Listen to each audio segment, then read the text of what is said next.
హనుమంతుడి విద్యాభ్యాసం ఎలా జరిగిందో మీకు తెలుసా? హనుమంతుడు పిల్ల చేష్టలతో అల్లరి ఎక్కువగా అవ్వడంతో అంజనాదేవి హనుమంతుని దగ్గరికి వచ్చి, నీకు వయసు పెరిగింది, విద్యని అభ్యసించే సమయం కూడా వచ్చింది, కాబట్టి సూర్యుడి దగ్గర విద్యని అభ్యసించి తిరిగిరా అని చెప్పి పంపించేస్తుంది.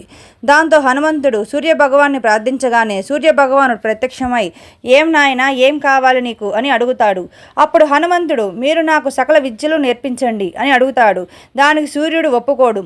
నాకు ప్రతిరోజు పని ఉంటుంది, నీకోసం నేను ఇక్కడికి వచ్చి ఎలా నేర్పించగలను అని అడుగుతాడు. దానికి హనుమంతుడు, నేనే మీ దగ్గరికి వస్తాను, నా చిన్నప్పుడే నేను మీ దగ్గరికి వచ్చాను కదా అని అంటూ తన శరీరాన్ని బాగా పెద్దదిగా చేసి చూపిస్తాడు. దాంతో సూర్యుడు హనుమంతుని శిష్యునిగా ఒప్పుకొని తనతో పాటు తీసుకొని వెళ్ళిపోతాడు.